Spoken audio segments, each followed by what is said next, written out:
Welcome to the Stark Reflections on Writing and Publishing podcast. There has never been a better time for writers. More information, options, and opportunities are available to you, but navigating these requires insight. Join Mark Leslie Lefebvre as he draws upon more than a quarter century of experience as a writer, a bookseller, and a trusted book industry consultant to explore and reflect on the writing and publishing landscape to help you make informed choices on your writer journey.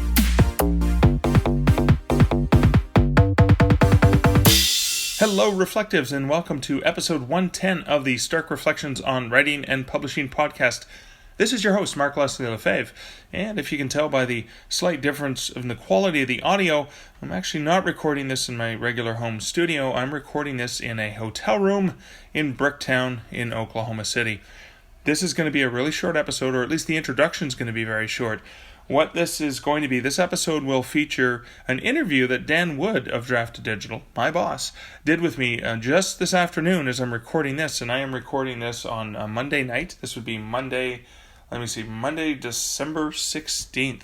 This is a week of travel for me, and I'm trying to get this podcast up and out the door and recorded and produced so that it appears late Thursday night in your RSS feed and on Friday on the blog. So very little introduction, not going to do any comments, not even going to be doing an ad read for this particular one, because this particular episode is brought to you by the wonderful patrons of the Stark Reflections podcast. And the patrons of the Stark Reflections podcast who support this podcast for as little as $1, $3, or $5 a month. Thank you so much, patrons, for your amazing support.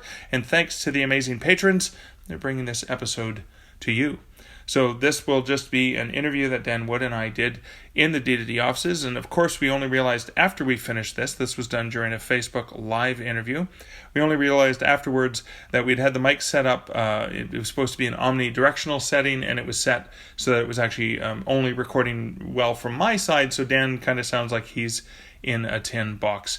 But this is a chat about my new book on bookstores and libraries, and Dan was kind of prodding me for tips and tricks and things like that from the book, so I thought that might be useful to share here with you in this feed. I will be back with you next week for episode 111, and I will have a chance to record that from the beautiful comfort of my home studio. But enough of that. Let's get this out the door and to you now.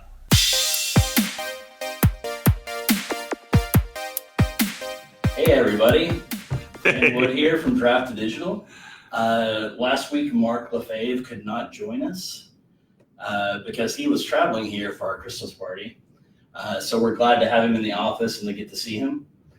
We thought we'd do like a quick follow-up. We had a question last week where someone was really wanting to know how they should approach small bookstores and libraries. And so Mark Lefebvre just happened to have written a book about that just recently. So we thought we'd talk a little bit about that. Check in and make sure they can hear us all right. And while Dan does that, maybe I'll do a little juggling act or something like that, just to fill the quiet space. Well, so, still waiting, but for confirmation. It's our first impromptu. I like impromptu little sessions. Just putting information out there is always good, isn't it? We have no idea if this is working or not, but we thought, I think I just got confirmation. Confirmation that we're actually, people can hear us? Yes. So we didn't announce this at all, but we will make this available after the fact so you can watch it at your leisure. So we're going to get right into it. First of all, I wanted to go a little bit into Mark's history. The great thing is he's had decades of experience within the book industry. From my point of view, I kind of came into it with the digital revolution. So most of my experience has been in selling digital books, right. But there's a lot of opportunity in print, and especially in these small bookstores and libraries. So first of all, I want to talk, you started your career as a bookseller. Yeah, I actually started in Dan Dart started in the digital age, and I started in the dark ages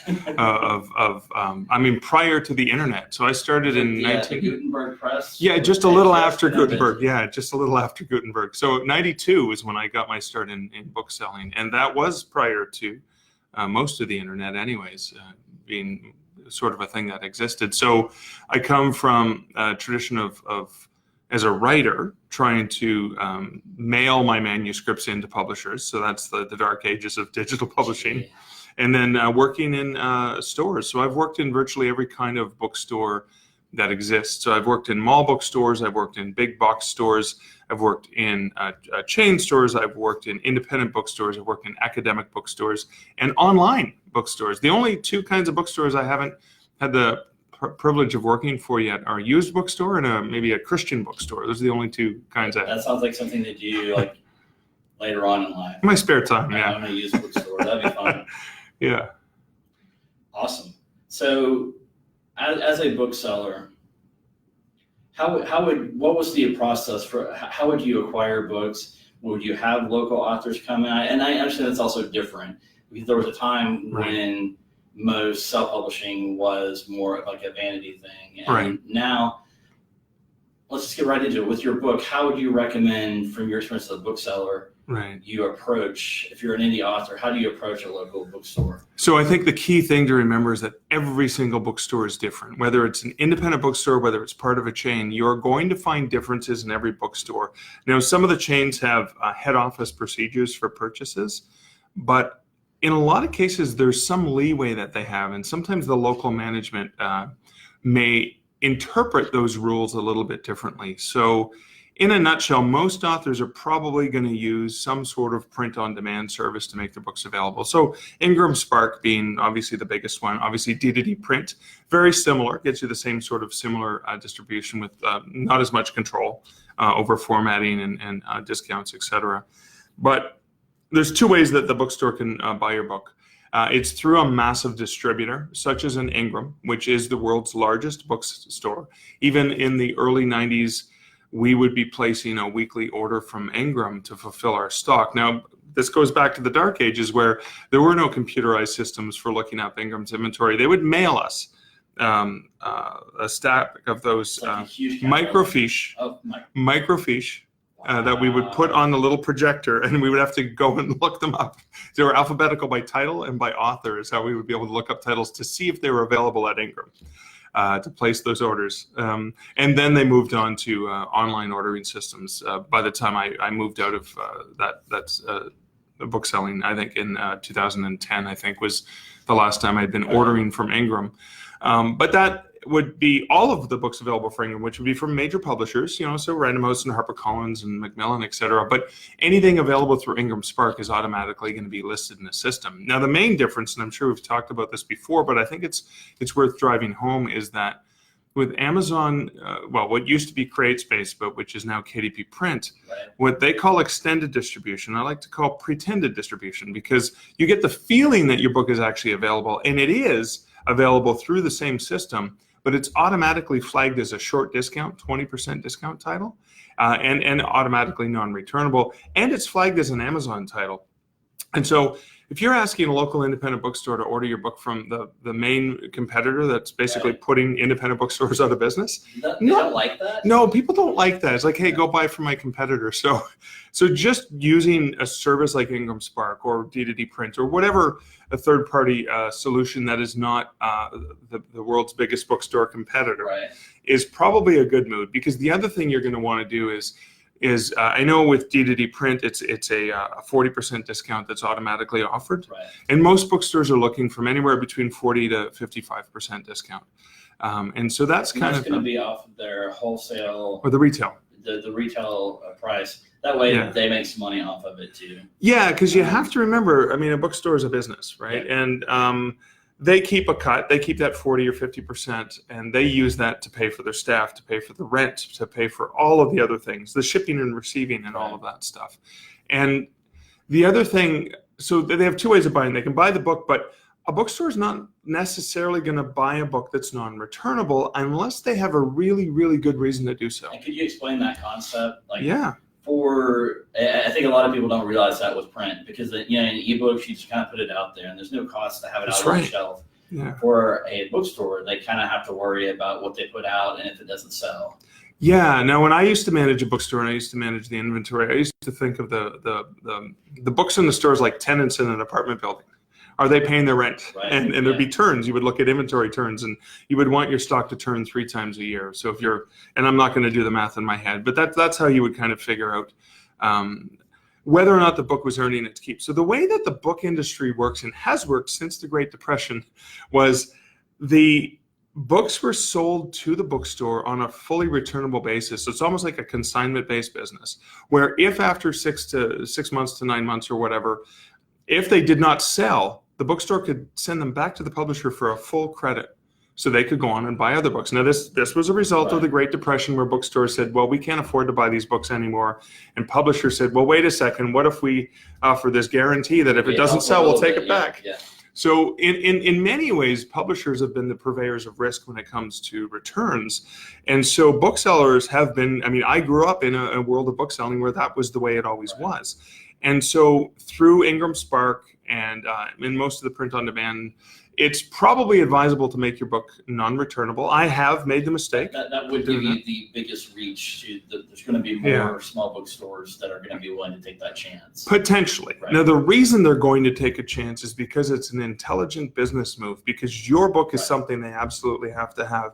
And as a bookstore buyer myself in the past, by default, I would not order anything that was non-returnable. However, I remember, Terry Follis, who's a Canadian literary writer, humorist, his very first book was self-published, and it was done through, I think, iUniverse, which is, owned by the devil, Author Solutions, and all those people. Oops, did I say a bad thing about them? I've had authors have bad experiences with this company, so I don't recommend you think about working with them. But and that's just me, Mark, saying it, not saying that on behalf of Draft Digital. Draft Digital would never say anything nasty about anyone ever. But when I wanted to have Terry come into my bookstore, because he was a graduate of McMaster University when I was at the bookstore there, and I went ahead and ordered 50 copies of his book, fully non-returnable, because I knew, as a business decision, I was going to be able to sell those books because it was a phenomenal book, because I had already read it. I was already familiar with it. And so a bookseller may make a decision like that, a smart business decision, knowing that they're going to be able to return it. The other thing that I've done as an author is I have offered, well, if you buy a box of my books so I can come in and do the event, I will guarantee to buy that book back from you at the end of the event, so you're not stuck with any stock. Like maybe you want to keep a couple. Yeah, that's a good deal. And I usually ask, would you please be willing to give me your staff discount? Now, most bookstores have a staff discount. It's usually in the 20 to 30% range. Okay. And so at that point in time, the bookstore is selling the book obviously at a discount, so they're not making their full margin on it. But this additional stock is something that they're not going to lose money on. They're going to make a little bit of money on. So it's almost like you're guaranteeing, the way that publishers guarantee that you can return the stock, you're guaranteeing that if you don't sell out at my event, I'll buy the extra stock. You as the bookstore owner will still make some money. Exactly. Not have to worry about having lost anything. And most booksellers I've offered that to are pretty cool about that.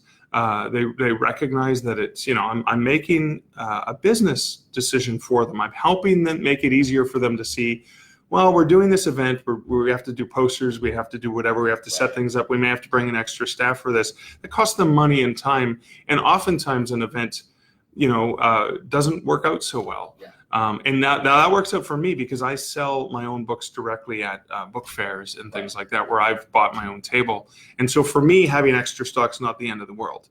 Now, that may be different for you if you're different authors may not and like that. Along that line, what are the downsides or the risks to you as an author about making returns available, just in general, from, like, let's say Ingram or any print-on-demand provider you're working with? Well, it's interesting. I was at an industry event in May. The Book Industry Study Group had a really amazing event in May in New York about print on demand and the new methodology. And the representative from Ingram that was there said that the returns for print on demand titles at Ingram are less than 1% in total. Wow. So that seems like a very minor risk. Yeah. here's one of the problems. I mean, that 1% is still a gigantic number, because you got to remember Ingram is no small company. 1% is hundreds of thousands, or maybe, millions of dollars for all I know. When I made my very first book that I did print on demand, 2004, I made it fully returnable, full discount. And then I was working within the Canadian publishing industry, and one of the buyers at Chapters Indigo, which is kind of like Canada's version of Barnes & Noble, they caught wind that the book was available, found that it was available through Ingram, and decided to order 350 copies that they distributed to a bunch of Chapters and Indigo stores across Canada, which was pretty exciting at the time. Yeah.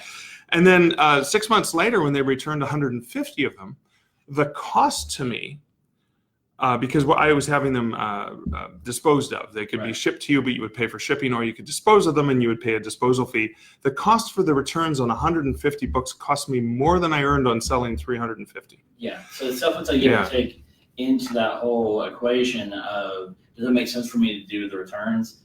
Many people, and kind of the way we're looking at with our print-on-demand model, is not necessarily offering returns, but just giving a better discount, because that can also kind of offset the costs. And so that could be a deal. Now, the other thing you can do is the bookstore either orders it from Ingram, for example, or if you have stock, because you've purchased it from another bookstore at a discount, or you've purchased them yourself through the direct print, or you've used a local printer. In some cases, as a Canadian, I use a local printer in the Kitchener-Waterloo area, because even though the cost per unit is higher, I don't have to pay shipping across the border, which can really add up. Sometimes it can definitely make sense. Yeah, so that's worth looking into. If you are someone that does a lot of events and you really like that aspect of it, because not every indie author wants to be going to bookstores and doing signings. But for people who do, sometimes having your own offset run of print makes sense. Exactly, Like the book that's right there, that was printed from a local printer,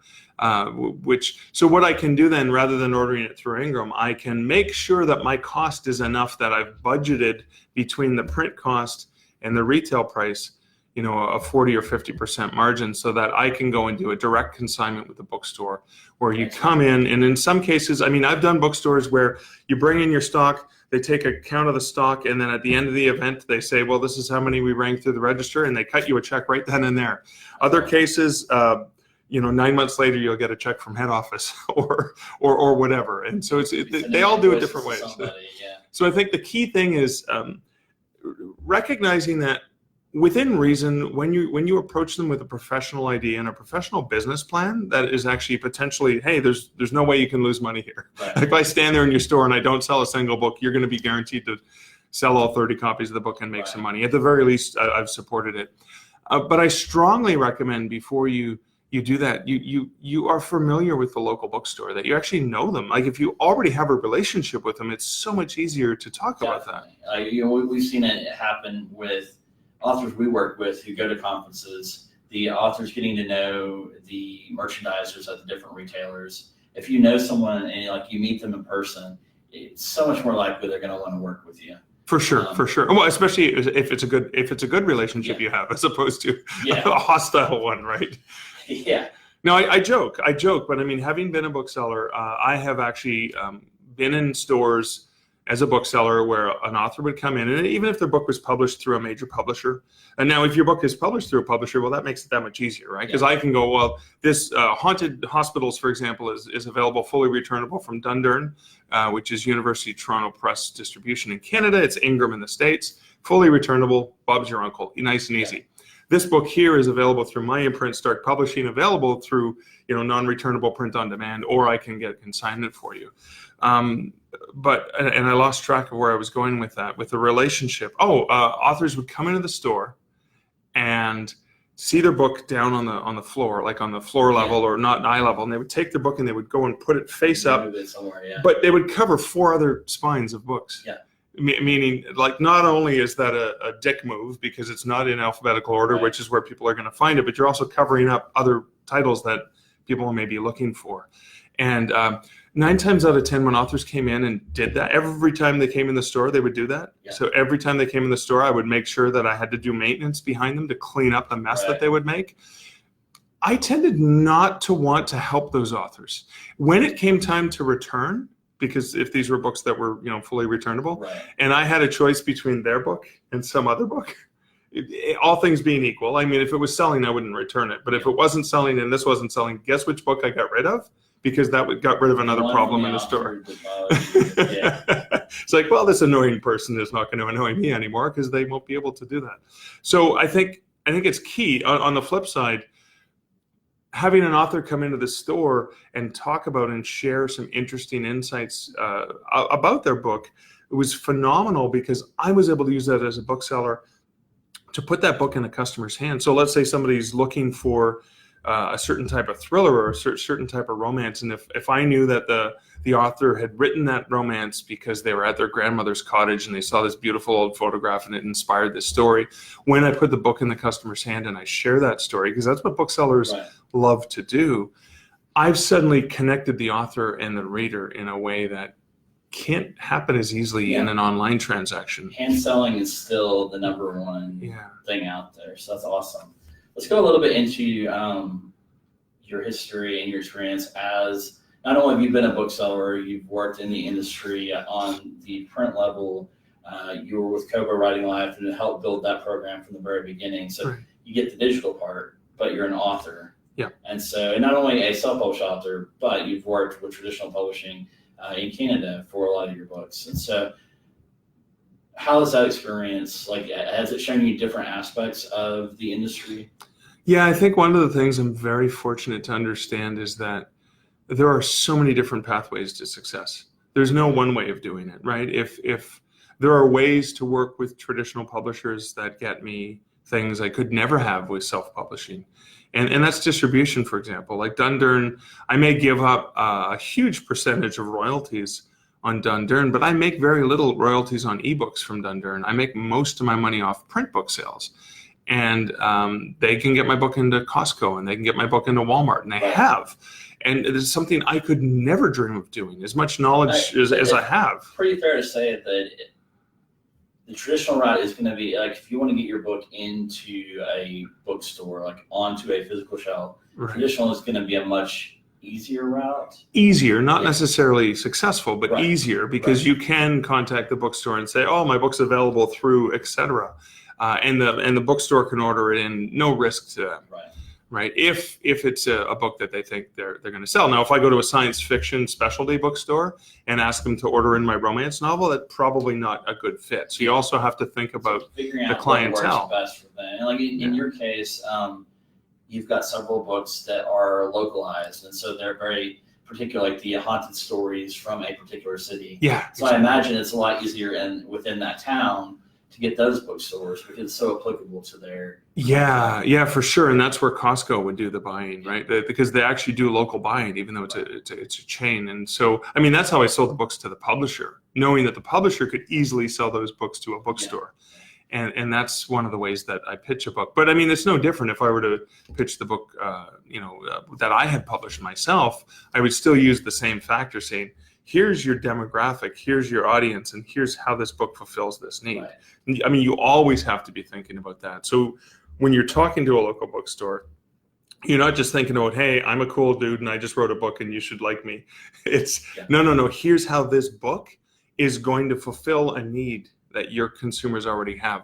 So we're actually working together to do exactly what the bookstore wants to do, which is to have books available that are going to be in demand. And so similarly, if you know that you're going to be getting media exposure, whether it's traditionally published or self-published, if you know there's going to be a local review in the local paper or local radio or whatever, give that local bookstore a heads up. Even if it's fully non-returnable, you can say, hey, just to let you know, I love your bookstore. I've been there. I'm from the neighborhood. I wanted to let you know I'm going to be on this radio station, or I'm going to have this article come out in the paper. Here's the information about my book. Just because, as a bookseller myself, I would constantly get people come into the bookstore and say, "Oh, I mean, Oprah was the big one." I saw that, and then they're out of stock, and they don't know about it. Who wants to wait? Yeah, but even if they know about it and then somebody comes in, they go, oh, yeah, we can get that for you. Even if they don't have it in stock, at the very least, you've helped the bookseller by giving them information so they know where they can get the book. Or they might even say, yeah, but it's also available on ebook and you can get it anywhere. But if you want a special order, come see me. I mean, it's a partnership you have with your local bookstore. It's this mutual supportive relationship that I think is so critical for the community itself to have that bookstore Right. there, but then for the author to be part of that community, because it really does work well when they serve one another. These people working at bookstores, they really do get a thrill out of helping people find just the right thing that they're wanting to read. And then they also, the business angle of it, they just need to pay their rent, they need to pay their employees. And Yeah. so It's passion plus business, right? like, we were just talking about this earlier today. Anything, when we work with our retailers, the more work we can do for them to make it easy for them, the more likely we are to get chosen for promotions. And so, same vein. Let's go ahead and move on to libraries. Okay. And I want to start with, if you'd explain like the print angle of libraries, but then I do want to talk a little bit towards the end about digital, like getting your book digitally into libraries. Well, the digital is easy because Draft to Digital can help you with that. Wink, wink. I heard that. Nudge, nudge. So with print, I mean, through Draft to Digital print or through a place like Ingram Spark, I mean, Ingram being the world's largest wholesaler, that's one way to make your book available to libraries. Make sure the library knows your book is available. There's provide the ISBN to make it easier for them to find it. Talking about the print ISBN. Yeah, I'm talking about the print ISBN. I mean, I let them know all the versions. It's like, here's the audiobook, here's the print, here's the ebook, so that if they're all available, then they can make that decision. Do you tend to wait until you have all three formats ready, or do you kind of approach them? I very rarely have had all three of them available together. Sometimes I usually start with the print, because libraries are still, I mean, we know how digital works and we're going to talk about that. But when it comes to print, that there's still a lot of consumers. So one of the things we always fall into the trap of is we're digital people, right? So we understand this world, and it's a huge market for a lot of people making good money. But the reality is that most people have never read a book. And if you find people who've read a book, most people who've read a book have never read a digital book. Yeah. So still, upwards of 70 or 80% of readers have never read a digital book. Right. So there are stats that are showing that audiobooks are going to surpass ebooks in terms of that. People are willing to give audiobooks a chance because of the multitasking involved. So you have to remember that as big as it can be for digital, it can be even bigger for print, because more readers out there than ever before have never even heard of you if you're only in digital and you're only an ebook available. So the local library, when I start with a local library, what I love to do is provide here's the ISBN for the print book, here's where you can get it, it's available through Ingram. And I also like to let them know I start local. There's Robert J. Sawyer, Canadian science fiction author, a good friend of mine, gave me this advice years ago, and I've used it consistently, very successfully, is define yourself as a big fish in a small pool. And Rob would always say this. And so I start with my local neighborhood library, and I let them know, hey, I'm in your neighborhood. And then I move to the next ones. Hey, I'm in your city. Hey, I'm in your county. The dynamic goes on with being active at that library, or just for being at that library. So they recognize you already. You're a regular. You're there. I was there every weekend with my son, when he was growing up. That was a Saturday event. They would recognize my face going, oh, wow, he's a patron, but he's also an author. And they want to support their own. I mean, my most successful book to date from traditional publishing comes from the smallest city, Sudbury, Ontario. Spooky Sudbury outsells Montreal is the Canada's second largest city, and Spooky Sudbury still outsells that. It's just like 190,000 people as opposed to millions of people. Right. And even Hamilton, which is 500,000 people, doesn't sell as much as Spooky Sudbury, and that's a backlist title. Yeah. That's like from 2014 or something, I think, or 13 when that came out, and it still outsells the newer ones because there's that community-based thing, and people really want to support their own. And so that's we constantly have our partners that sell the libraries asking, let us know which ones are local to this area, the state, exactly. Because the librarians, that makes a much bigger difference than it might in retail. Yeah. Curation. You really don't get that question on Amazon or maybe on Kobo, but with the print books, and they seem to like the local feel of it. So it's something I was glad to see. And so we continue to work with them. I was also kind of surprised. I didn't realize when we first started working with library partners how much of what they acquire for their collection is based off of just requests. from patrons. Yeah. And so, but this is true for both print and digital. Let your readers know they can request your book at a library if you've made it available. You yourself request your library, buy a copy, because they do want those local things. Sometimes they'll have special sections to highlight local authors. Or themes, right? A story set in the city. Yeah. Just because they may get people coming in wanting to read, like, I want to read a thriller, but I want to read a thriller set in the city. Yeah. You think about, I always like to say that the acquisitions librarian is great. I mean, the smaller librarian, there's usually one or two people doing all the jobs, but in the larger librarians, you have the acquisitions librarian, you have the reference librarian, you have the events librarian. Now, the reference librarian is like a data nerd who just loves to have information. Just to figure out what's circulating really well, looking at the list of holds and knowing, hey, maybe we should get another copy of this book because we have people waiting for months. Or people who come in and are trying to do research. This librarian has been my best friend in research for so many books. So I know that if I can let the research librarian know about my obscure book that may not have a wide demographic, but if they know about it and a patron comes in, they'll store that information and go, yeah, actually, we have a local author who's done a book on just that topic. And that can be a benefit because, I mean, at the end of the day, what you've done is you've cultivated a relationship with somebody who wants to put the right book in the right person's hands. Right. And that's a critical thing because you as the author have connected with that reader that you were looking for in the beginning. And you're not just doing it on your own, but you're doing it with a collaborative partner who's just as happy to do that because they solved the problem for that customer too. We've talked a lot internally about just how shocked we are with Macmillan changing their terms and how anti-library some of these terms have gotten. Right. I feel like it's such a short-term strategy. It's not looking at librarians play such an important part in the whole curation and introducing people to things that they will love for years, if not decades to come. I know I grew up going to the library. I couldn't afford to buy all those books. I would read books. Now as an adult, I've bought most of those books that I loved as a child that were, yes, I was reading them for free in a way for a little while, but I became a lifelong reader, a lifelong follower of certain authors. And so thanks to the library. Exactly. And so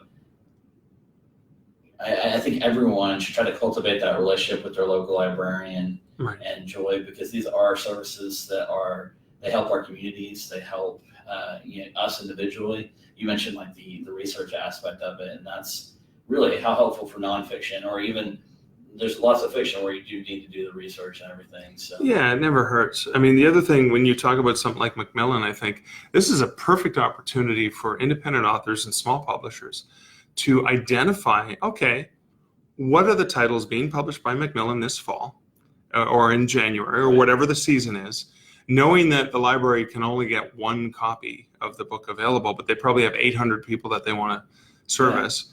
And I went through a lot of examples in the book where I live looked at the title, at the holds for some new titles and what it meant.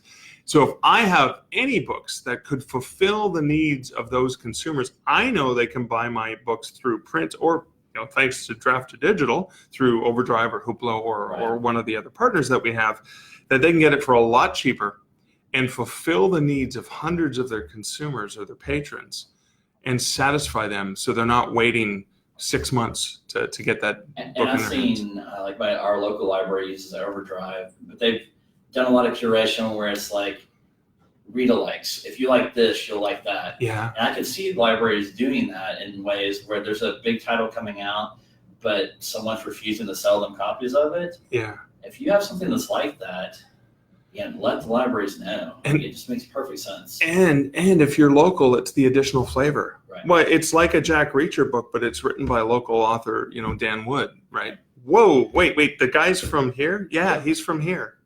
That alone is I mean, I was at a bar the other night. Imagine that. I was at a bar the other night. And when Liz and I were sitting there, the guys beside us, they'd never met Canadians before, so they were really excited, but they'd never met an author before. And these guys were beside themselves that, oh my God, you're an author? I just take it for granted now. I'm an author. Oh my God, another author. But you have to remember that, like, oh my God, you're an author? Yeah. That's still a thing. We lose sight of that because we interact with authors all the time, but that's a big thing. So not only is this book in a genre that is going to be satisfying, but the author is local. Oh my goodness. I remember the first time having a local author and being able to go and buy their books and just thinking this was the best thing in the world. Right. I want to talk a little bit about specifically formats to libraries. So with print, we mentioned with small bookstores, they might not want to order from certain people that are trying to drive them out of business. Yeah, potentially. Imagine that. So that's true for print and libraries as well. Like, libraries, by and large, don't order very often from Amazon. Right. So they're going to want to order through one of their preferred vendors, like Ingram, Baker Taylor. Although I think Baker Taylor might be changing out of that model. I'm not quite sure. Yeah, there's some stuff going on with Baker and Taylor and Ingram and the merger there that we don't know how it's going to go. But I mean, Baker and Taylor is a wholesaler of ebooks and the libraries all have approved vendors they can work with, and so they're going to want to order from those vendors. So just finding out from your library, like if your book is available there, I think they're going to be more than willing to help you with that. Audio. So you have your both some of your traditional, but also your actually no traditional audiobooks. All of my audiobooks are independently. Okay. Yeah. So, and I've done a lot more steps. How are you distributing them? Are you hitting the libraries, and how's that? Yeah, most of my audiobooks are distributed through Findaway. Findaway Voices, Findaway. And I've done a combination. Now, interestingly enough, I only have one full-length novel. All the rest of my audiobooks are shorter. So they would be anywhere between 10,000 words to 20,000 words. Okay. And so the cost to produce them was significantly cheaper. Right. It's only an hour to 2 hours of whatever playtime. But I'm not making my money off of places like Audible or Kobo or Google Play or Apple Books. I'm making most of my money off of cost per checkout model through libraries, where instead of making the whatever percent you make, 45% or whatever that you make from selling the one-off copy, I'm getting that with every checkout, I get a micropayment. It's 1/10 of the price. But in a lot of cases, those books have paid for themselves within the first 6 to 9 months of producing the audiobook. So can you explain that model versus the traditional model? Okay, so the traditional model is the library curates and buys a book to put it in stock so their patrons can check it out. So they'll buy one copy, but they can only loan. I mean, it's true of print, but they're also applying it with digital. Yeah. So with audio, they buy one copy, they can check one copy out to you At a time, yeah. While you have the copy out, I have to wait for it. Exactly. Same thing with the digital book. Yeah, so that's the one. That's the one-to-one license is what it's known as. And that's a typical thing. Now, I know Draft Digital has the one-to-one license and the cost per checkout with Overdrive, as well as several of our partners. The cost per checkout means instead of the library curating and only putting let's say these 10 titles we can afford to buy, you can check them out. They say, well, we're going to take all these 100 titles and we're going to show them to our customers and let them check them out. And when they check them out, you're only going to get 1/10 of it. But if 100 people show up and want to check out that book, they all can at the same time. So a book club, for example. In that case, like if you had a radio interview or TV interview and 1,000 people saw it, it's like, I want to read that and set their local library. All 1,000 could at the same time. Yeah, like a lot of cities are doing the one city, one book, where the library encourages them to read one book. Imagine getting something like that because you're a local author and they want to support you. And then the cost per checkout model could mean, whoa, this could really add up really, really quickly. Those don't dispute those micropayments. So what I've been doing is I've been reinvesting those back into making more audiobooks because a lot of it is short fiction, now I can recurate full-length books of audio that are already paid for and make them available in whole new ways. So and in your case, many people when you're talking audio have just heard of Audible. Right. But the Audible model, people are generally, they can buy books, but they're generally using a credit, like they're getting a certain number of credits for their subscription costs. So buying a 4-hour book with 1 credit versus a 25-hour book with 1 credit, it kind of makes it a hard sell for some, especially nonfiction tends to be shorter like that. Exactly. With Findaway, you have control over your price. Yeah, you have your control of your price with all vendors except the Audible, Except for the and, Audible, yeah, which sets the price for you, and that's dependent on who knows how they're deciding the Right. price. But even my full length audiobook is not $15, which is the monthly credit for Audible. Right. So it's not worth wasting a credit of $15 on something worth less than 15. So I mean, it's smart consumer behavior. Yeah. But similarly, I mean, there are, people do buy things off of Audible at a reduced price. They have the deals and things like that.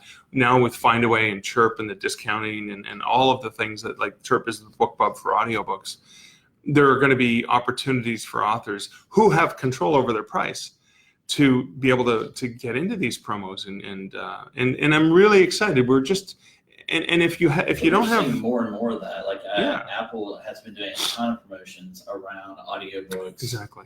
at lower cost, and a lot of them have been indies because the indies having that much more control and a willingness to experiment, I think. Oh, for sure.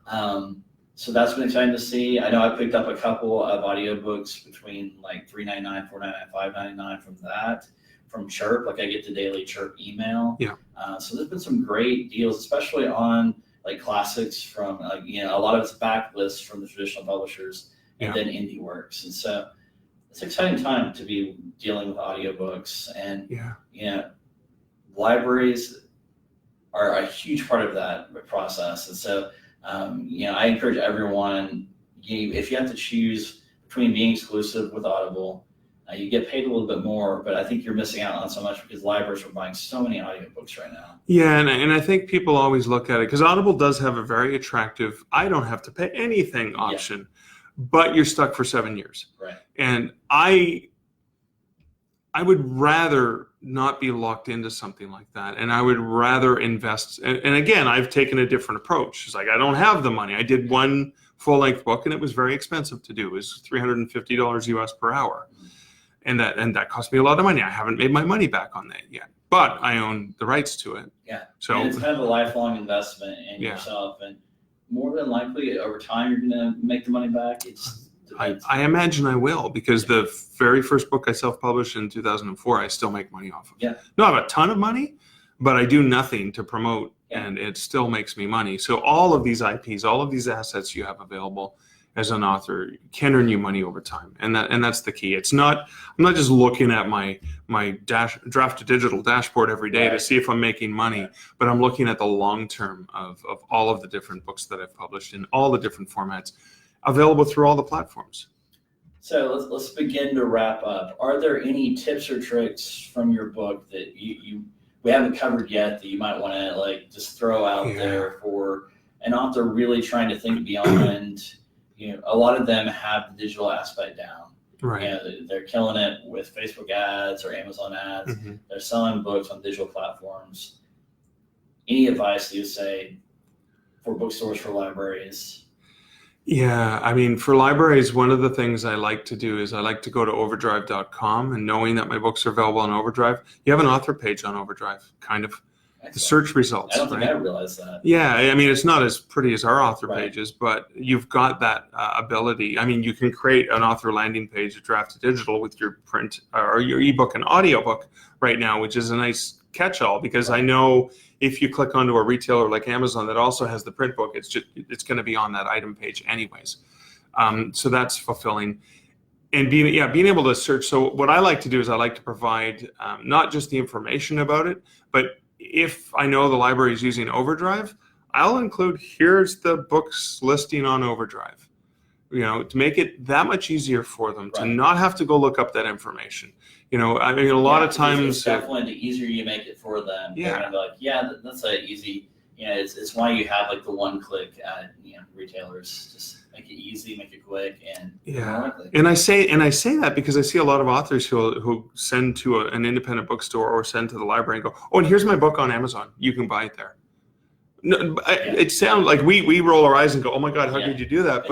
But because it's like, well, it's Amazon. That's the only place that exists. Why wouldn't you just buy it there?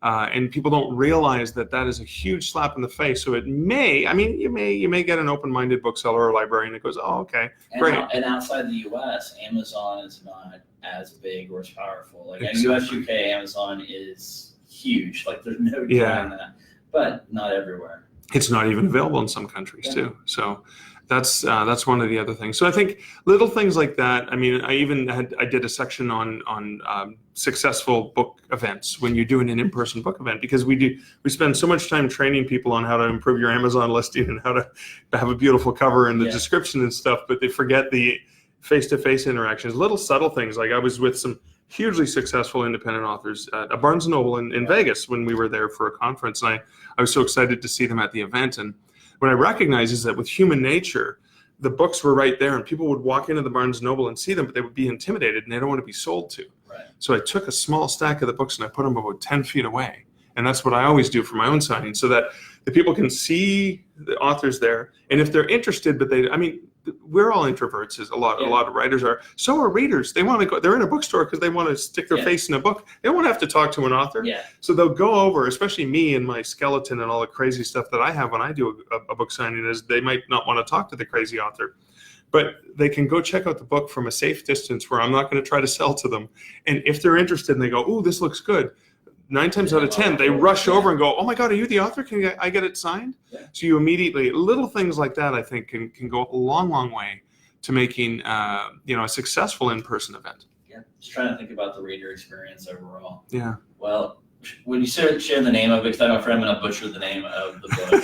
But look here. It is an author's guide to working with libraries and bookstores. And if you go to books2read.com/working with libraries and bookstores. And we'll share that in the chat. Yeah. You can find it at all retailers. We didn't really take any questions this time. We're just trying out a little bit of different formats. I can see there are questions or comments, but I can't read them with my glasses off. We'll take a look at the comments and answer anything we can after the fact. But just want to take advantage of the wealth of knowledge that Mark has on that, because we know people are really looking on the ways to get into libraries and small bookstores. So thank you for being here with us, and we'll talk to you later. Thanks, guys. Thanks, Dan.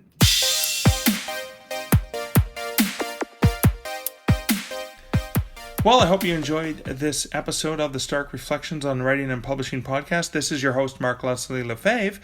Until next week and next episode, here's wishing you great writing and good Stark Reflections.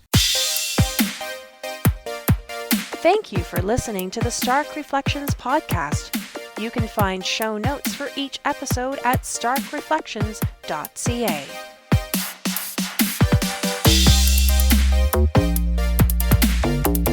The music for this podcast, Laser Groove, was composed and produced by Kevin MacLeod. Check out more of Kevin's great music at incomptech.com.